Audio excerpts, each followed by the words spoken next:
Vice Chair of Harlow Council.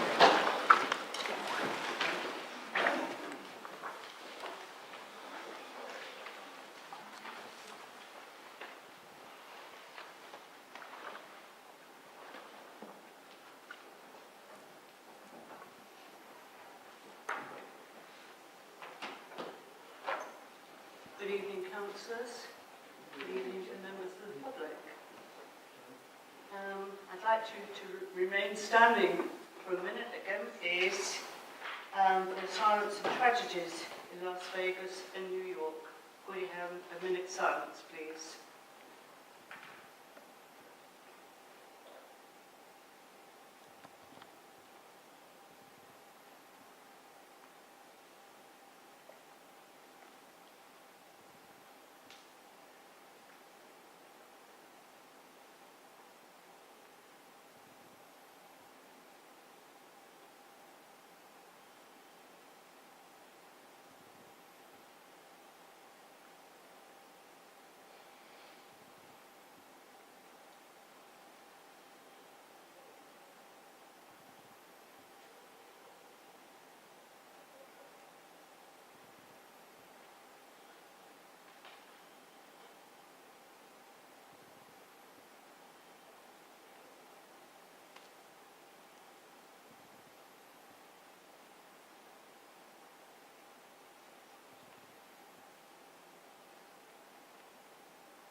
Be seated, please.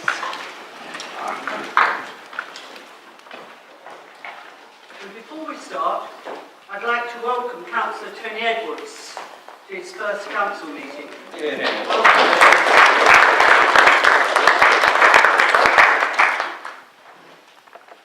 Right, could I call for any apologies of absence, please? Thank you, Madam Chair. Councillor Andrew Johnson, Councillor Shirley Johnson, Councillor Churchill and Councillor Russell Penny. Councillor Stephen. Thank you very much. Item 2, declarations of interests. Okay. Sorry, there's one. Sorry. Okay. Councillor Foreman, see your hand up. I just would like to declare that I am an employee of Prince Alexandra Hospital. Okay, thank you. Item 3, to agree the minutes are held on the 21st of September. Thank you very much indeed. Right, item 4. It's now time for me to say a few words. Firstly, I should like to thank Councillor Clyde Suter and Lisa, my support officer, for arranging the golf day for me. It was a great day and a wonderful success. I've had quite a lot of functions to attend this last month, and trying to highlight 2 or 3 is difficult, but I will pick those which involved young people. Passmore yearly awards was very enjoyable, as was the awards at Chelmsford for the Army Cadets. We were also invited to the Air Force Cadets' 60th anniversary, which was a surprise and a delight. Our last event was the Queen's Award to raise room for voluntary services for the inclusion in the community. The Lord Lieutenant presented the award. Moving forward, on Sunday the 5th of November, we have bonfire night. I hope you will all attend. It is always a good night and lots of fun. After bonfire night, obviously we've got the remembrance service on the 10th of November outside the Civic Centre, and then Armistice Sunday service down in the town park. Following on from this, we have a quiz night. This is on the 23rd of November. I hope we have our teams in place already, councillors. And I hope to see you, as many of you as there possible. Thank you. I also understand Councillor Mike Garnett has presented an award on behalf of the Council, which I believe he would like to present to me today. Councillor Garnett, would you like to come forward, please? would say a couple of words, Madam Chairman, members. I was lucky enough to be invited to the Harlow Civic Society Harlow Architectural Awards a couple of weeks ago in Harlow Cricket Club, Old Harlow Cricket Club, their lovely new building. And I was asked to take custody of this award, which was one of three awards. And this one is for regeneration.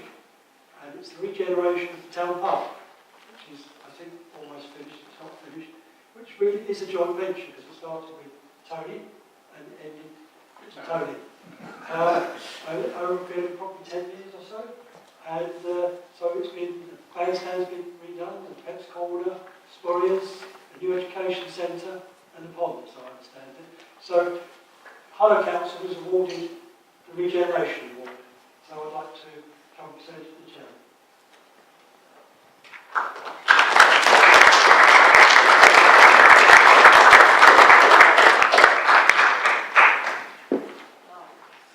Yeah, I've got a plaque as well.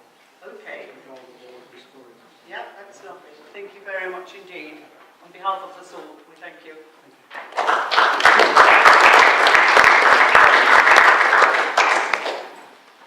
Okay.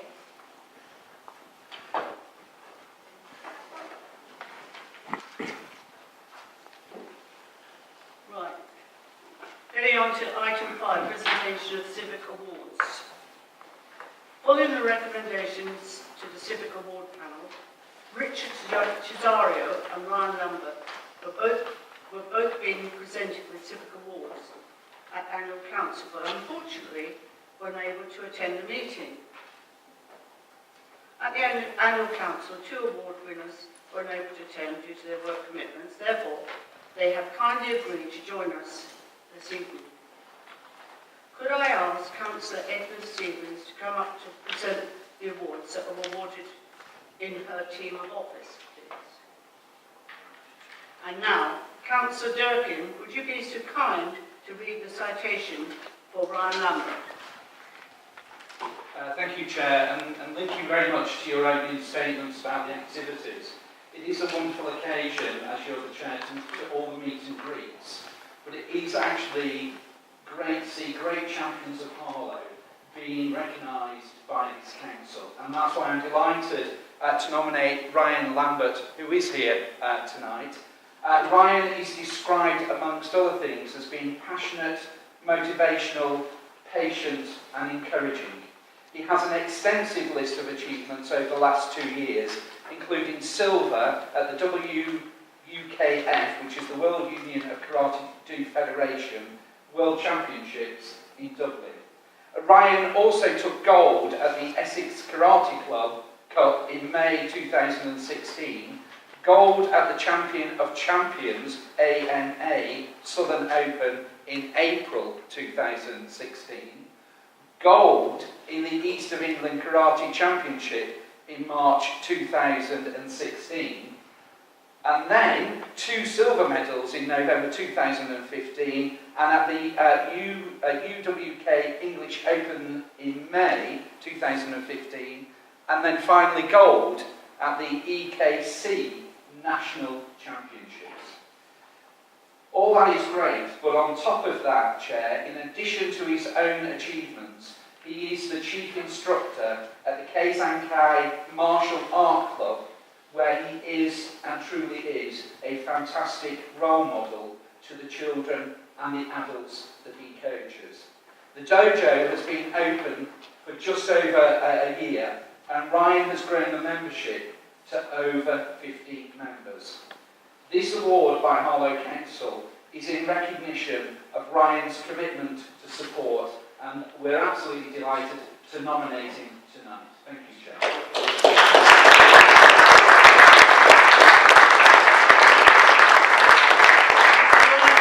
Would you please join us to receive your award? Would you like to come forward, Ryan?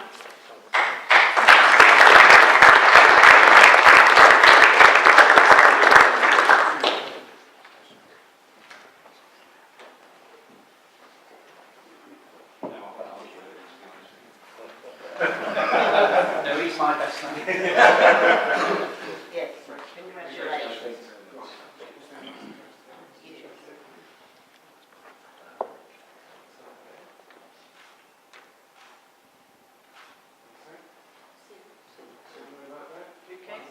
Soon join me. Yes, we are. Hang on. Oh, here we go.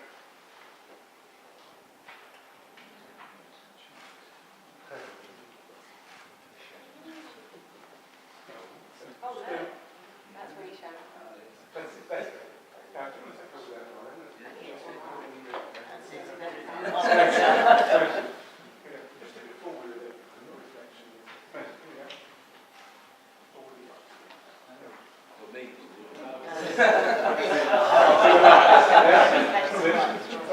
Here we go.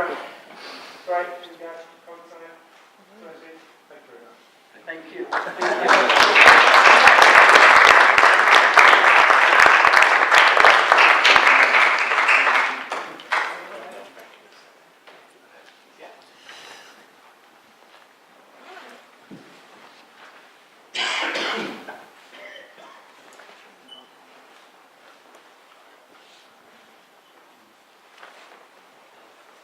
Right. Councillor Edna Stevens, would you be so kind to read the citation for Richard Chiassaro? Thank you. Richard is currently ranked top in Great Britain in the T54 wheelchair racing over 100 metres, 200 metres, 400 metres and 800 metres. Last year, Richard's racing chair was vandalised, but he still went on to compete at the IPC Athletics European Championships, where he won a gold medal along with 3 silver medals. In 2016, Richard competed in the Rio Paralympics, where he raced in several events, placing 4th in the 400 metres.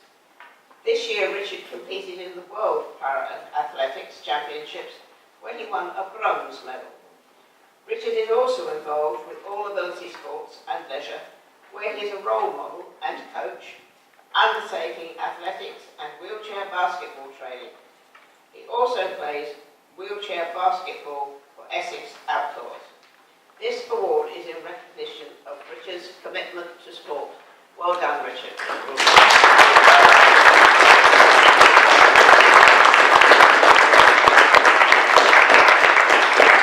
Mr. Richard Chiassaro, would you please join us to receive your award?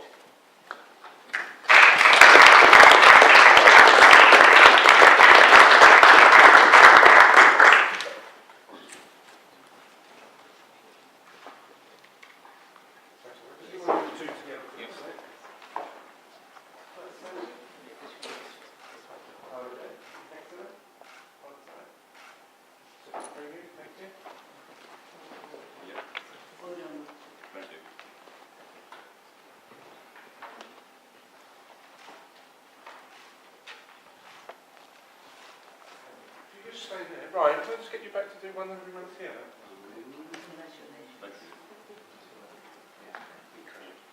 Yeah, yeah. That's it. Bring you in. Yeah. That's it. Bring you guys back. That's wonderful. Right, one side there. There we go. Excellent. Really happy. Once more. First time, and thank you very much.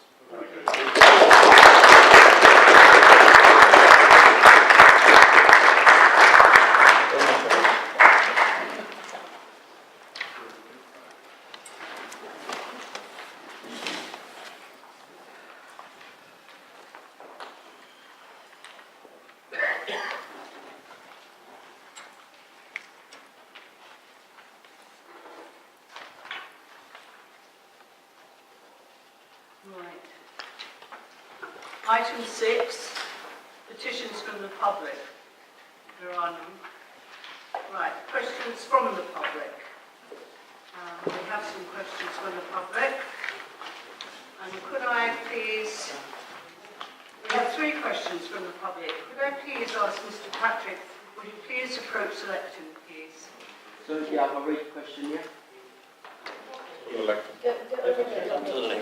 Oh.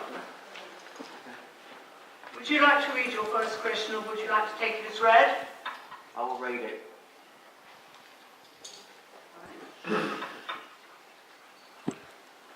Harlow Council already has a backlog repairs deficit set by government of around £109 million over a 30-year business plan and a 1% rate reduction for 4 years. Due to advice from government as a result of the tragic fire disaster at Grenfell, why are additional works on fire safety to heating at Willowfield, Nichols Tower, Moore Tower, Edmonds and Stort Towers at a cost of £1.8 million and works at Spring Hill Towers at £2.8 million being paid for out of the Harlow Revenue Housing Account after the disaster. As after the disaster, Theresa May promised funding from the government. Would you like Councillor Wilkinson to read his answer, or would you like to take it as read? To read the answer, please. Okay, Chair, thank you. The tragic Greenfield Tower fire in North Kensington on the 14th of June 2017 has focused national attention on fire safety and regulation in tower blocks.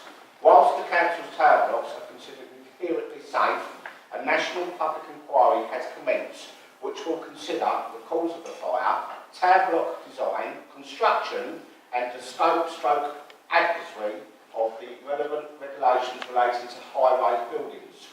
An initial report is expected around Easter 2018. A review of Harlow Council's fire risk assessments confirms that they are all fit for purpose. However, the Council has taken the opportunity to review its fire safety short, medium and long-term priorities, aligning to other asset management priorities. Following clarification and written communication received from government, the funding of these works is expected to come from landlords themselves. It is the government's expectation that building owners will fund measures designed to make a building fire safe and will draw on existing resources to do so, which will impact on current priorities and resources allocations as well as future projects.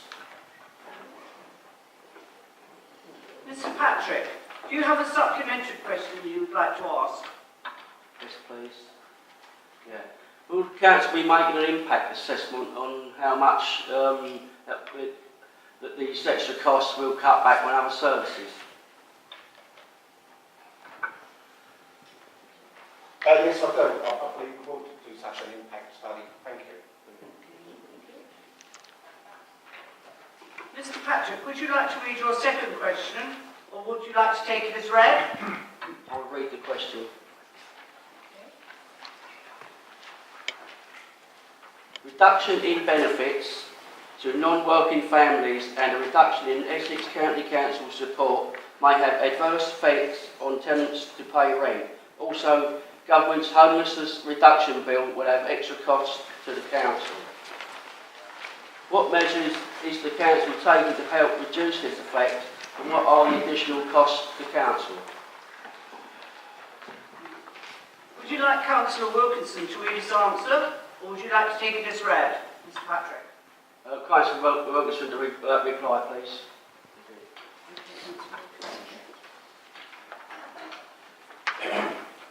Recent information has identified that rent arrears amongst tenants receiving universal credits are running at 3, 4 and even 5 times previous levels.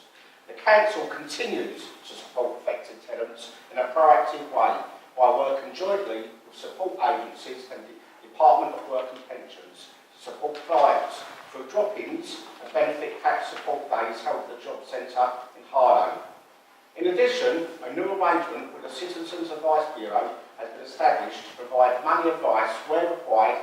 In addition, concerns from landlords have been handed to the Parliamentary Inquiry investigating the programme.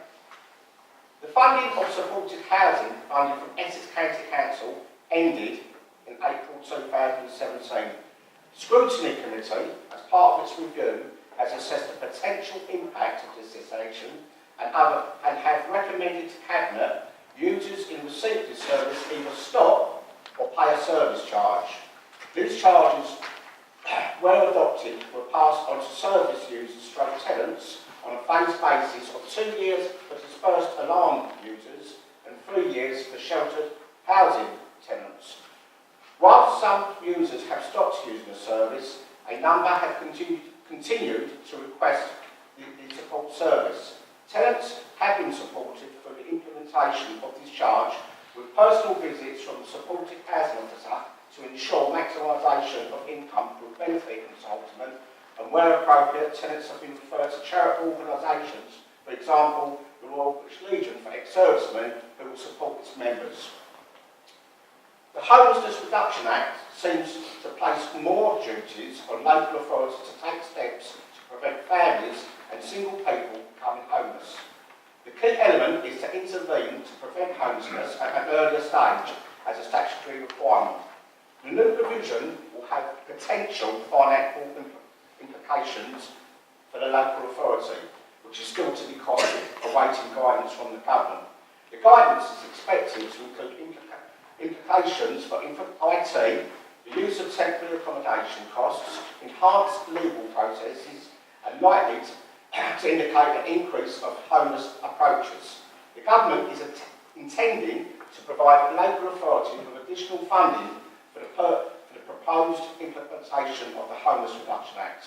The Council, in preparation for the Act's implementation in April 2018, are also reviewing their approach to prevention to overhaul existing working processes, alongside introducing new policies and procedures, increasing staff establishment costs, improving IT. However, the Council is not certain that the extra funding from government will cover the additional strain on the Council, and in particular, increasing numbers and costs of temporary accommodation required. Mr Patrick, do you have a supplementary question that you would like to ask?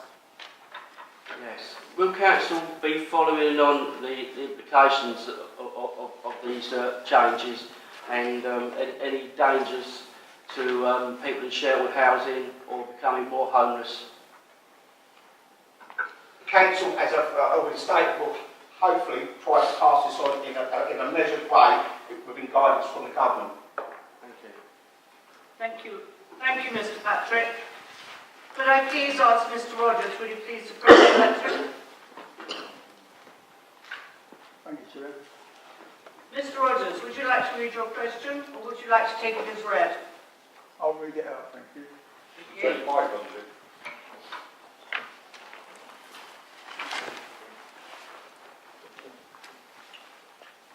Right, the recent Grenfell Tower block fire tragedy highlighted the necessity for safe features pertinent to living in high-rise buildings, although not confined to high-rise buildings, and to the relevant bodies legally responsible for overseeing the enactment of the safety measures and regulations.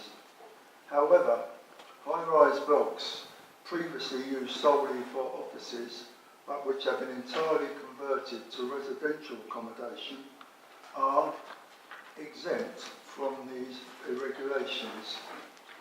Apparently, this can be achieved without gaining planning consent from the local planning authority, and a risk assessment can be completed by the property owner without reporting to either planning authority or fire authority service. In this respect, the reference to Joseph Rank House should be ignored because it was converted prior to the regulations changing, so it's not a factor at the moment. And it's Redstone House and Terminus House do they reach the same fire compliance regulations as other Harlow high-rise and residential blocks actually?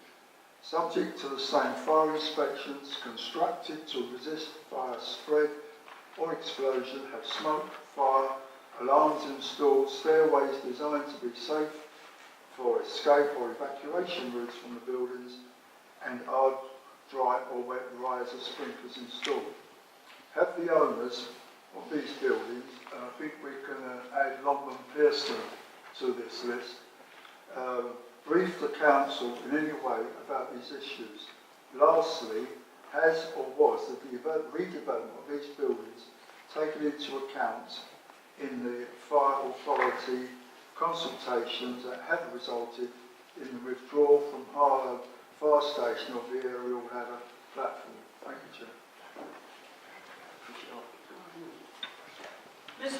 Mr. Rogers, would you like Councillor Crampner to read his answer, or would you like to take it as read?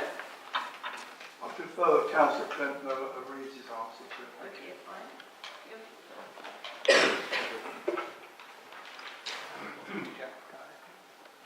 Changes to the General Permitted Development Order, made in 2013, initially for a 3-year period, were made permanent in April 2016. I mean that planning permission is now not required for conversion to housing of a building that's previously been used as office accommodation. Building regulations approval is required when offices are converted to flats, as this is deemed a material change of use under the regulations.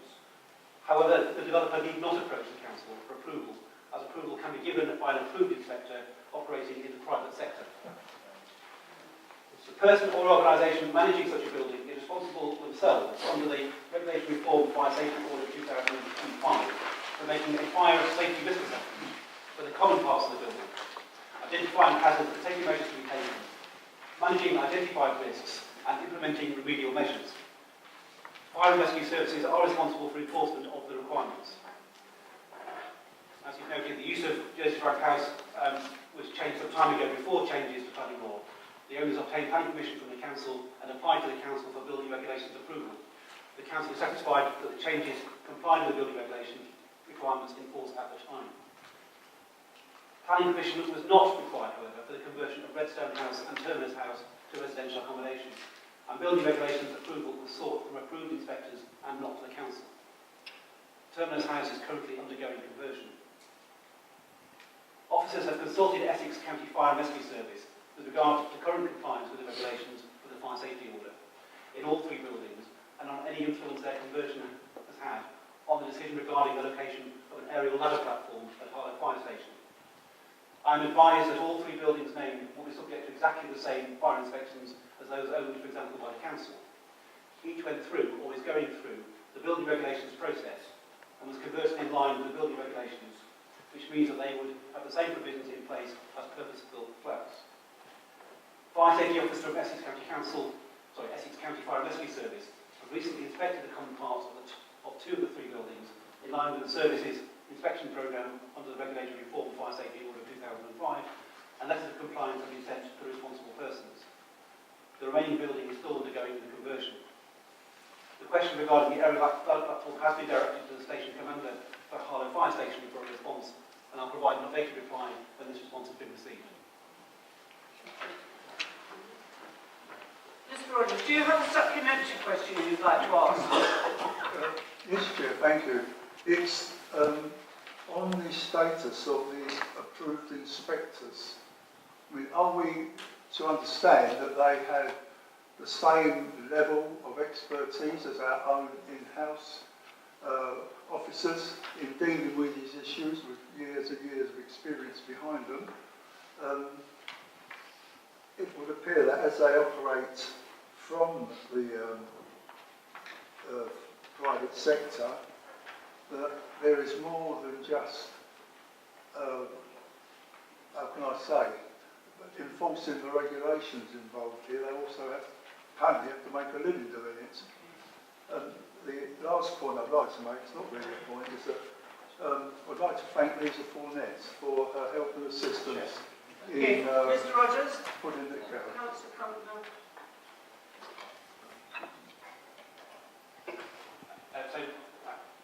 You raised quite rightly the point of the training, qualification and experience of independent private sector building inspectors. This particular point and the nature of the regulations themselves has been raised by the Local Government Association as part of the consultation that's going on now and the inquiries into the Grenfell Tower incident. There's a whole issue here around permitted development rights, around building regulations, the nature of those, the particular standards that are enforced about viability tests, how those tests are conducted, how they are inspected and enforced. And these are rightly a matter for the inquiry, which hopefully there'll be some strong recommendations from government about in the near future. Thank you very much. Thank you very much, Mr. Rogers. Thank you for the response, Chair. Could I ask Mrs. Harvey to please approach the lectern?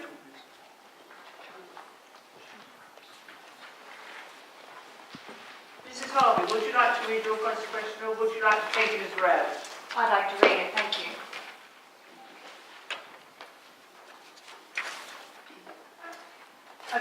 A global climate crisis is underway, with extreme weather and rising sea levels threatening the lives of millions of people around the world. Essex County Council's pension fund, into which Harlow Council staff contribute and on which they will rely in their retirement, holds around £24 million worth of direct investments in fossil fuels and around £200 million worth of indirect investments. These investments are bad for the planet and they're risky for the council's staff. Mark Carney, the Governor of the Bank of England, has warned that investors relying on returns from fossil fuel investments face huge climate change losses. Will Harlow Council use its influence on the County Council's pension fund to secure a public commitment to a gradual 5-year divestment of fossil fuels in its investment strategy statement? We know it's possible because Waltham Forest and Southwark councils have made these commitments this year. Thank you very much. Would Councillor Lambert to read his answer? Would you like to take it as read? I'd like him to read it, please.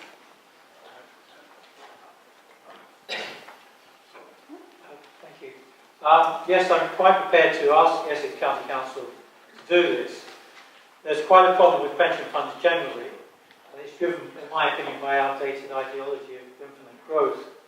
The Essex Pension Fund consults upon its investing strategy statement, and the most recent consultation closed in June 2017. Set out in the statement is the following: the fundamental responsibility of the fund is to ensure that it has adequate monies available to pay pensions as they fall due. The objective must be to achieve a cost-effective way for members and employers and the taxpayer.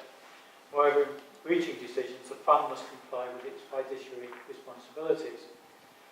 Under the governance arrangements of the fund, the Investment Steering Committee does not place restrictions on investment managers appointed by and working on behalf of the fund in choosing investments in quoted companies, except in limiting the size of the single investments. I know from first-hand experience of trying to get Essex County Council pension fund managers to change their outdated policies about investment. With my colleague Karen Lambert, when we were on Essex County Council, we tried to persuade the pension fund to look at the advantages of ethical investment. We were turned down flat. Pension funds could do so much more to make a positive contribution to society without putting their investments at risk. So yes, I'm quite prepared to urge the course of action suggested, and thank you for your question. Mrs. Harvey, do you have a supplementary question you'd like to ask? Thank you, I do. Well, it's really not just ethics we're talking, it's about financial responsibility, and I reiterate the point that the staff of this council are relying on returns from investments which shouldn't be made on ethical grounds, but they should be made on financial performance grounds. My question, Mr. Danvers, is do you know that next week a major report will be released revealing every council's exposure to fossil fuel investments? That's the question. That's the question. Are you aware that there's a report next week to be released exposing every council's investments in fossil fuels? And this presents, I would suggest, a very timely opportunity to remind the council. Thank you. Yes, thank you for that. Yes, because of the question, yes, I do. I think it's very important. When we look at Germany, we actually find pension funds actually making a very full contribution and keeping it local. The state governments in Germany actually have legal responsibilities for investments in the infrastructure. We're struggling with housing. We could actually make so much more. And we also see with these energy companies now that they are very frightened of what they've actually started to get into. And even companies like BP are actually reinvesting in terms from fossil fuels into things like solar panels. They are thinking of their future as well. And it's a very, very backward step for Essex County Council not to consider this future. I'm not on Essex County Council anymore, but there are colleagues who are. And if they actually have got the good interest of A, Harlow society, and B, just generally our society at heart, then they really should actually also be making representations themselves. Thank you.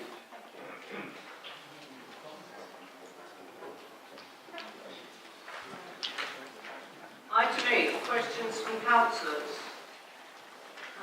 There are two questions. Questions from Councillor John Charles, Councillor John Campbell. Councillor Charles, would you like to read your question, or would you like to take it as read? Thank you, it's read, Chair, but I do have a supplementary. Okay. Thank you, Madam Chairman. I'm grateful for the leader's reply to my question. Will the leader of the council join me in calling for a tightening in the law against road landlords who exploit the micro-conversions loophole, which allows landlords to convert properties into multiple tiny units, which are marketed as self-contained flats in order to secure the maximum level of housing benefit payments? And does the leader agree with me that prison sentences, rather than imposing fines, should be considered for the worst landlords?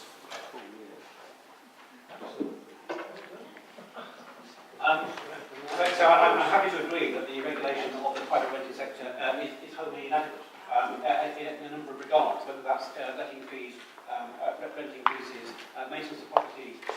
It was the government that voted down a Labour proposition to make private accommodation meet decent living standards. So I'm happy to support the recommendation around a whole range of issues about regulating and making sure that the private renting sector is fit for habitation.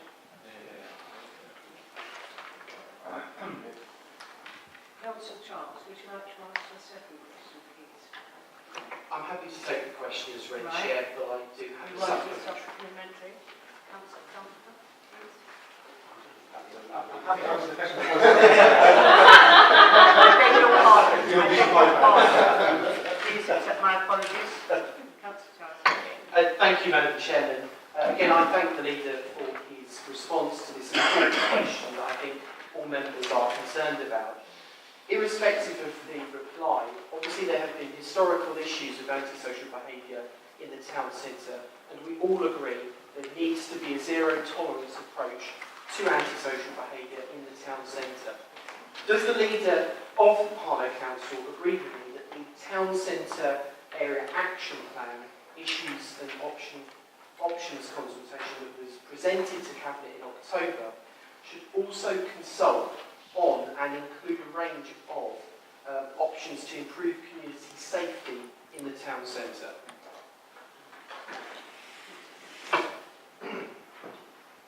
Well, thank you for the question. I'm acutely aware that issues of antisocial behaviour, not just in the town centre, although it is one of the hotspots, but also in some neighbourhood centres around Stowe, Bush Fair and Sacred High is a key issue. And that's precisely why Harlow Council is in the process of recruiting additional community safety officers to supplement the existing team, and they are going to focus on those community neighbourhood hubs and the town centre. As part of that, they'll be looking at putting in place public space protection orders, specifically the town centre and neighbourhood centres. We'll be gathering evidence once the recruitment is completed later this month, and hopefully they will be in place early next year. But it will cover a range of issues from antisocial behaviour, alcohol use, other substance abuse, cycling and what have you. And I'm happy for the town area action plan to consult further on additional measures that will be in place around improving community safety.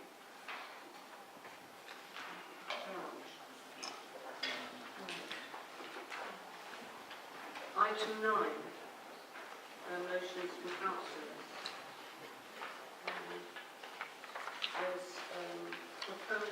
There's a reference from the motion to be proposed by Councillor Campbell. Councillor Campbell, who seconds your proposal? Okay, thank you. So Chair, I would like to propose one slight addition to what's published in the agenda for this meeting, and this is paragraph 5, which starts in Council Resolve to read. Council Resolves to, together with the MP for Harlow, urge the government to, and then as it is read, with that amendment I'd like to put that.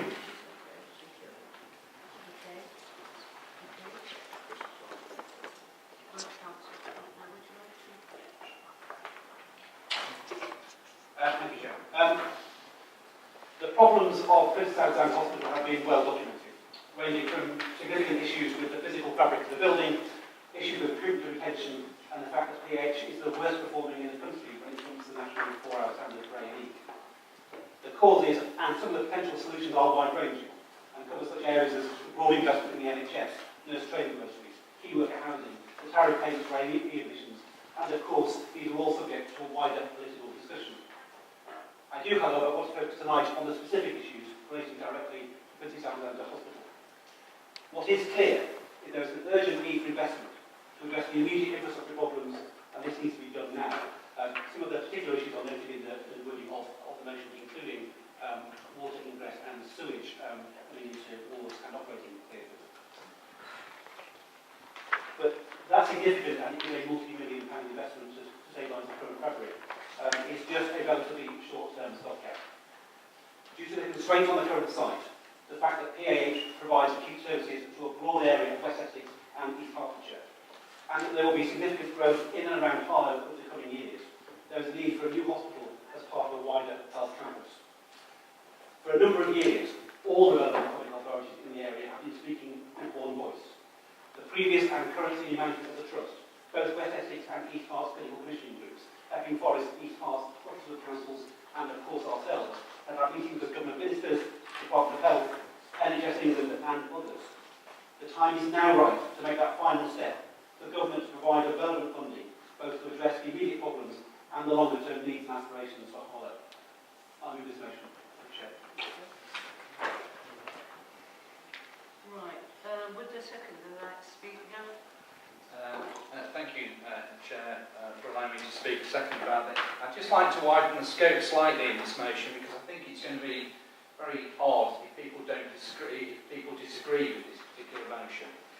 But this motion is about a building, and actually it should be more about its purpose, what is its function. And one of the criticisms about Princess Alexandra, and whilst I welcome the initiatives by former MPs, current MPs, and I would even say former county councillors, in trying to get this issue resolved, Princess Alexandra needs to change its relationship with the community. It needs to be far more open and responsive. I'm councillor of the ward where this hospital has for 10 years. I have asked several times if I could come and talk to them about local issues, and I have been refused every time. Because what they're saying is that they don't want to get into politics. But health is political.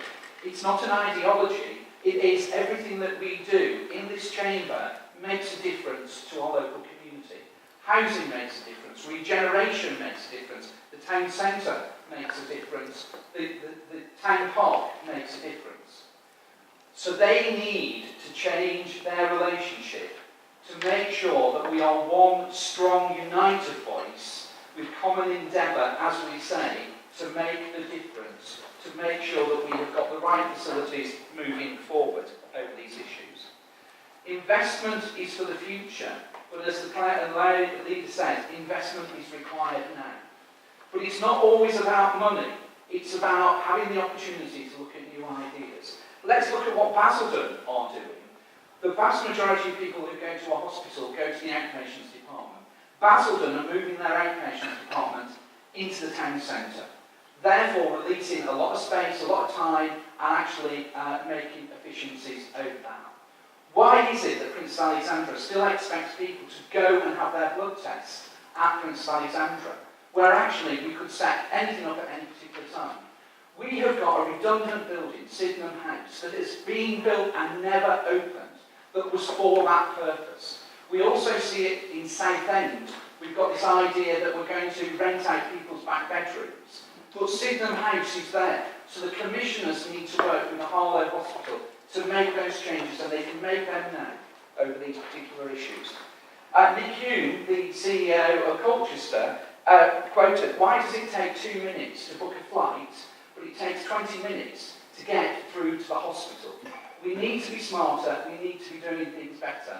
Why is it that so many people with routine have to go to outpatients when we could use technology such as Skype or photos or checking things about it? And if people don't have Skype, they can go to the GP surgery where Skype would be available.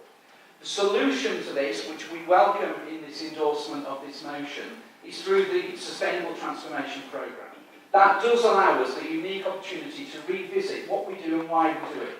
So it's not just about a building, it's what is its purpose, what is its function. And as I conclude, I would also like to say about engagement. Where I started, where I finished, we have a trust board. I've been to several trust board meetings. The non-executives are very proud and actually very, very good. But there's no public engagement at all. There is no one anywhere locally that is involved. I went there, I have not met a single person that I know who could be classed as a community leader. So the hospital needs to change. It shouldn't be about us breaking in to make those changes. It should be for the trust to break out and want those changes. And my final comment, which was spontaneous that I heard on Monday, is Kevin Bentley, the Deputy Leader of Essex County Council. His wife, unfortunately, was involved in a bike accident at Fifield, came to Prince Alexandra Hospital and was fantastically treated. He was so proud of what the nurses, the doctors and the therapists did. So it's not about the people, it's about the style, the leadership and the management of our trust. That if we want to work together to find those solutions, they have to come and work as equal partners. I hope this motion, even though I suspect no one from Prince Alexandra is here, but as it's been filmed, they may at some time bother to listen to it, it might actually ring some bells to them to actually come and start really engaging with the community to make a real difference for West Essex and the wider partners going forward. So I'm delighted to second this motion, Chair.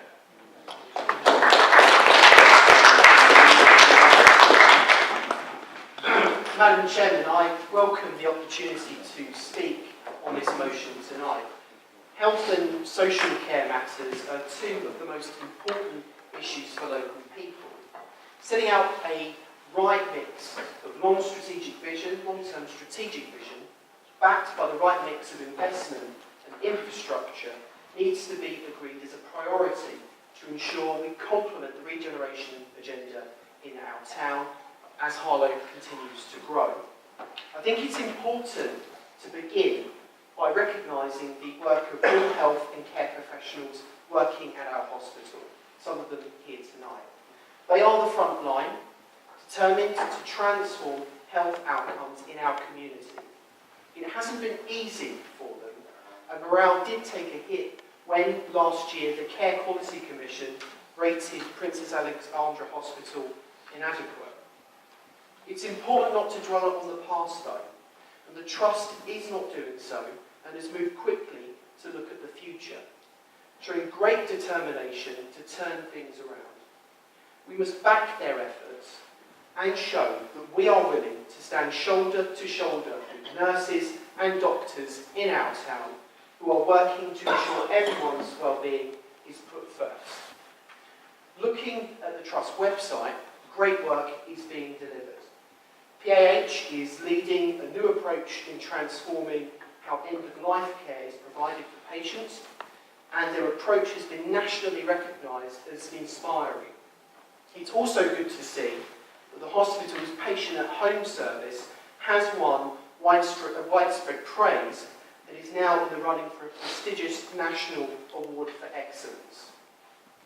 Looking at the future, Robert Halford made it clear in his Westminster Hall debate that Harlow needs health and care investment.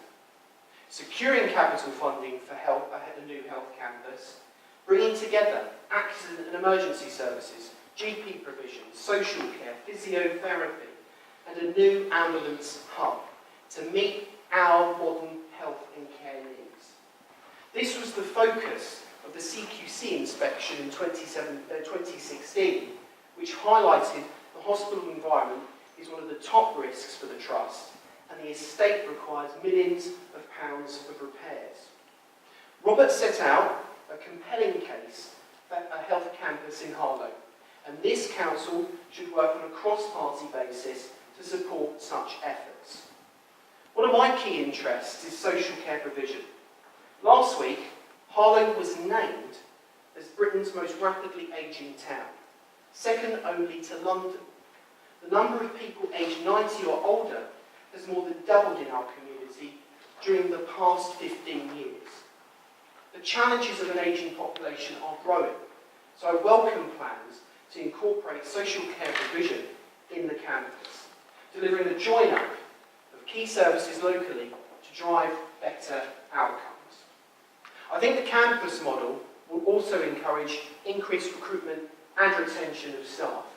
It will be an exciting prospect for any health professional to build a medical career in our town. The campus could link with the MedTech facility at the Enterprise Zone and establish Harlow as a national centre for medical innovation alongside Public Health England. Responding to Robert's Westminster Hall debate, the Minister of State for Health confirmed that the Trust's latest capital funding bid has been put forward by the Department of Health for consideration in the latest Treasury budget round. We must now await the autumn budget on the 22nd of November to see whether the Chancellor will allocate the capital funding. Madam Chairman, this year, Harlow marked its 70th birthday. Next year marks the 70th birthday of the NHS.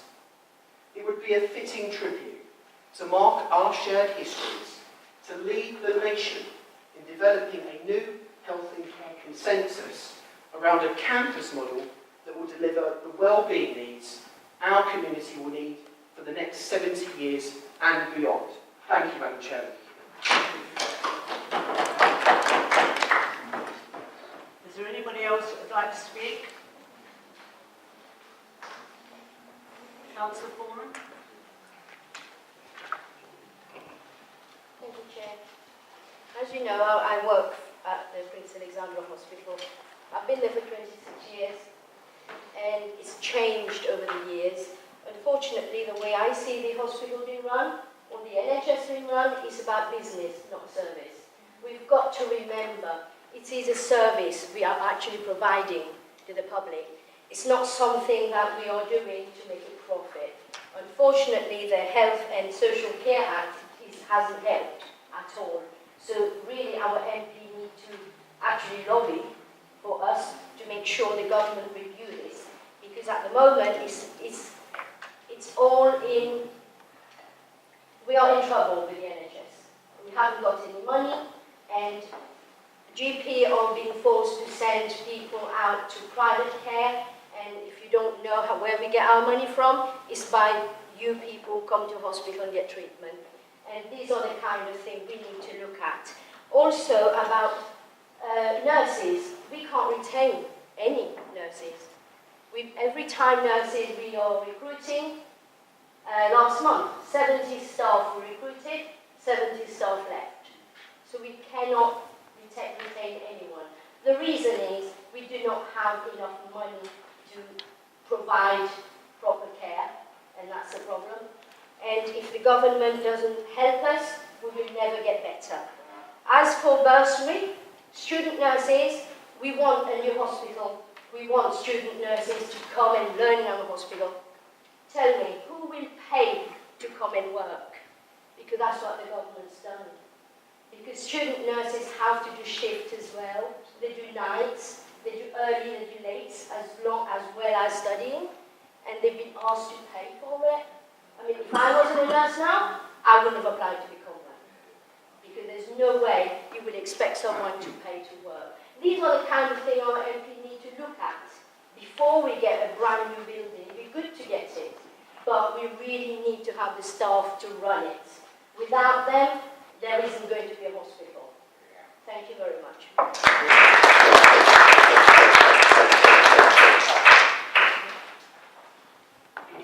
Thank you, Chair. I find myself in agreement with Councillor Charles. This is a time to work together. It's not a time to score political points. We need to keep our sights on the prize, a new hospital for Harlow. So I won't compare Robert Halfon's words about a new hospital with his voting record on the NHS. I won't list the number of times he's voted to allow an increase in the privatisation of National Health Service services. I won't list his unswerving support for a government that's made cuts to per-patient National Health Service spending. I just welcome his support for a new hospital. And I suspect he's had enough problems with this week without being able to take away. I also welcome the councillor's opposite conversion to Labour's long-held position, namely that you can't have top-quality public services without paying for them, because a new hospital for Harlow will cost money. So I would ask the councillors opposite to join with Councillor Charles and us in urging the Chancellor to open the purse strings in his upcoming budget and invest properly in public services. And further, I would ask the councillors opposite, along with Councillor Charles, to join with us in urging the Health Secretary to make Harlow the top priority when those purse strings are opened. Harlow needs a new hospital. That need is urgent, critical. I'm pleased to see this chamber so united in recognising this. I shall be supporting the motion. Thank you.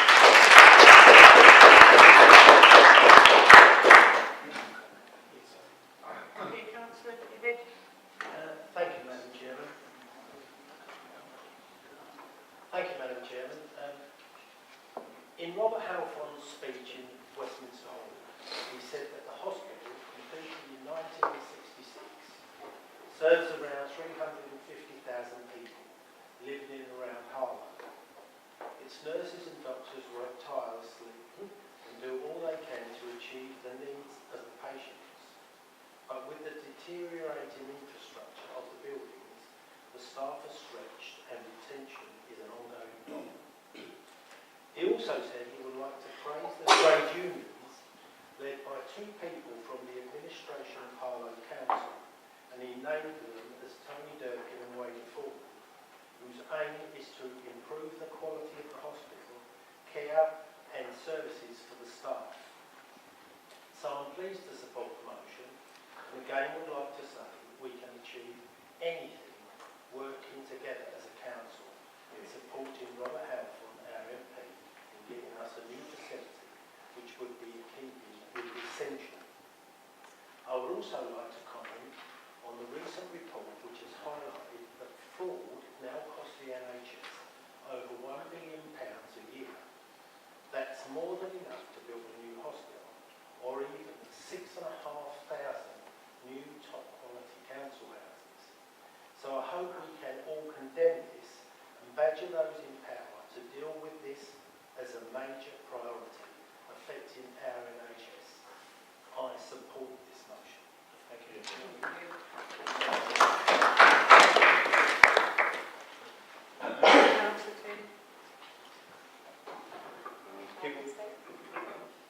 People may or may not know that my background was in social work, and I've worked for about 35 years in social work.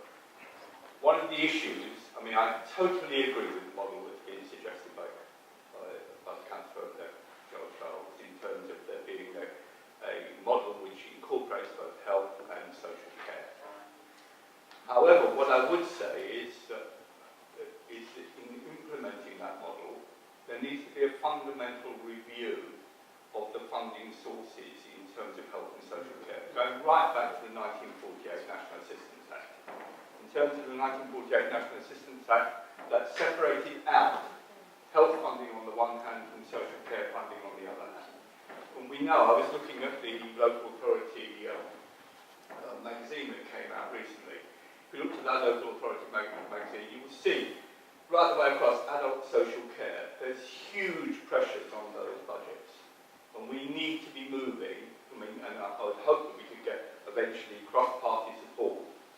We need to be moving to an insurance model of social care to meet social care costs. We need to move we need to move away from this notion of, well, okay, is this a health provision? Is this a social care provision? If you're under one system, it's the nightmare of continuing care, for example, trying to argue through, does it fit under the health responsibility, in which case it's free, or does it fit under the social care model, in which case you'll be assessed to pay for it, etc., etc. Somehow or other, we need to move that forward, so that by the time this hospital gets built, hopefully, you could have a new provision, but also a new financial model, a universal financial model, which would allow it to function effectively. Because my theory is you would get the buildings built, but because of the underlying financial model, you would still have the complications which would get in the way of there being an efficient service. Thank you very much.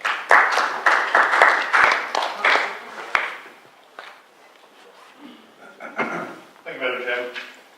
In supporting the amended motion tonight, that we acknowledge the support of the administration in making the small but important change.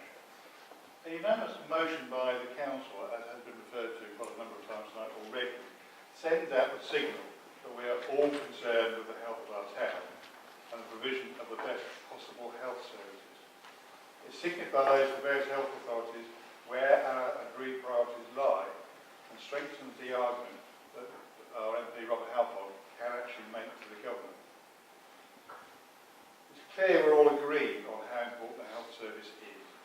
We may differ on how this can be achieved, but I'm constantly told that the NHS should not be apolitical football and should be above politics. I wasn't going to speak following the first three speeches tonight because they were so powerful, but subsequent contributors have dragged politics into this, which I think is unfortunate. By agreeing to this motion as amended, we can show the people of Harlow for whom we are their community leader that we can rise above politics on the important issues. We all love our local hospital. We've all been there. We've all used services.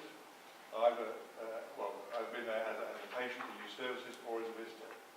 And we all have our own memories, whether they are fond or sad. But as also already been pointed out, the hospital is only a building. As others have said, and is reflected in the motion, the hospital is the wonderful people who work there.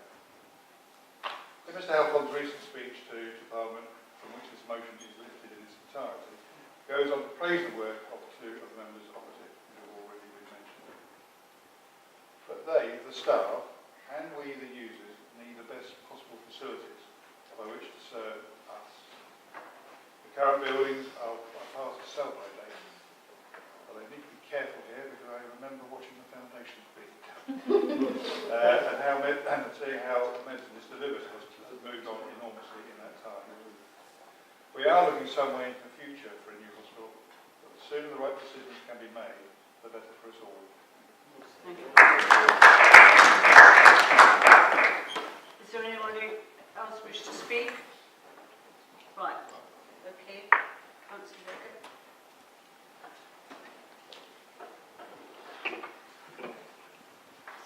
Thanks, Chair. If you have no objections, I intend to address you rather than the camera, and I apologise in advance for your visitor.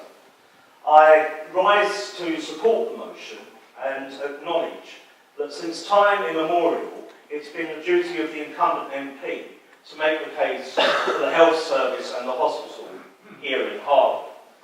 And although I've not been able to go right back to time immemorial, there is clear evidence of fluctuating fortunes, but overall decline at Princess Alexandra Hospital for the last 40 years. Indeed, in December 1979, the then MP for Harlow, Stan Newlands, asked the Secretary of State for Social Services whether he would intervene to prevent the closure of hospital beds in the Harlow Health District in view of the deterioration to the service should the proposals be implemented. In October 1990, the then MP for Harlow, Jerry Hayes, informed the House of Commons that the people of Harlow had been betrayed by the North East Thames Regional Health Authority and that the capital programme to centralise Harlow's hospital had bit the dust despite the region's promises. And in March 2002, the then MP for Harlow, Bill Rannell, welcomed the £1 million allocated for the modernisation of the hospital's maternity unit, which Bill reflected was in the same condition as when his 12-year-old son was born in it, showing the scale of the lack of investment in the past. My point is, Chair, that we've known about the problem for years, And our MPs, all of them, have pointed to the problem on our behalf. Thank you, and thank them. But the problem has had too much attention. That is the problem. And the potential solutions have had too little. Chair, tomorrow will be my daughter's 9th birthday. In 7 years' time, at the age of 16, hopefully she will be entitled to vote. Hopefully, she will also be in a position to use, or at least envisage using, a new hospital serving the people of Harlow. I hope too that when the time comes, the MP for Harlow, whoever she may be, when she unveils the opening plaque of the new hospital, will pay tribute to her predecessors who tried to make the case, and to all the hospital staff who, despite enduring often appalling and inadequate working conditions, more often than not, delivered a first-class national health service. Thank you, Chair.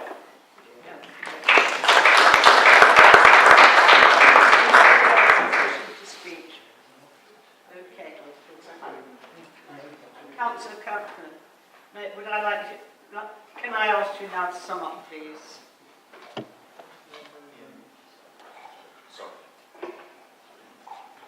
Thank you, Chair. I will keep this brief. I'd like to start by echoing the thanks and appreciation for the enormously hard-working and dedicated staff at the hospital and in the NHS generally, and certainly the issues that are present in Princess Alexandra Hospital in particular, and the NHS more broadly, certainly not to do with the excellent service that NHS staff provide.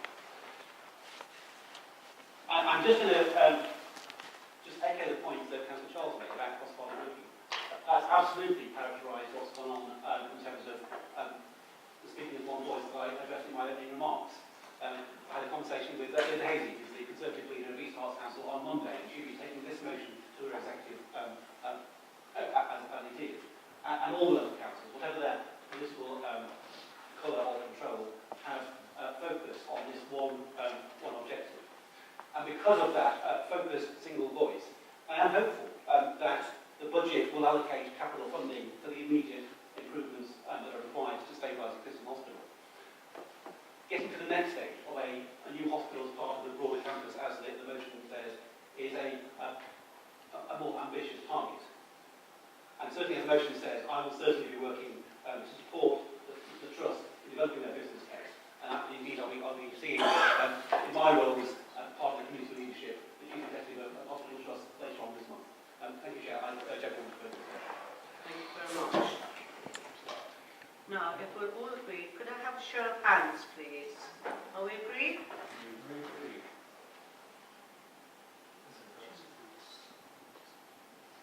No? No? Anybody against? Abstentions? Okay, thank you very much. Right, we now move on to item 10. Do you agree to take the references of item 10A and B en bloc? All agree? Yeah. Councillor Company, will you move them, please? And who will second, please? Seconded. Thank you very much indeed. Agreed? Yeah. Agreed. Thank you.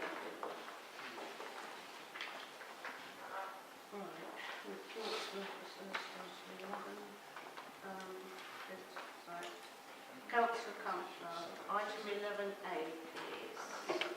Yes, I'd like to move this, Chair. I'm not saying very much. The report is self-explanatory. I'll simply add that the process for going back to the market for the recruitment will commence as soon as it's practically possible. And we're currently arranging dates for the first meeting appointments panel to kick off that process. Apart from that, Okay, all agree? Second, please, for that. Second. Thank you. Yeah, we all agreed, yes? Right. Item 11. Sorry? Thank you. Okay. Item 11B, Councillor Comfort, please. Yes, this is just to confirm the nomination of the newly elected Councillor Tony Edwards to fill the committee obligations that were previously held by Councillor Ron Truitt. So that as noted in the Agreed? Agreed. Thank you very much. Right. Item 12. Do you agree to take the following items A to E, which are tabled before you, for noting?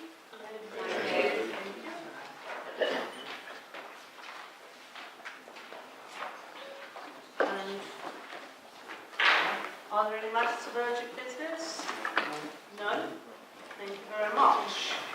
The time is 20 to 9. Thank you very much. I hope you will join me in the chamber.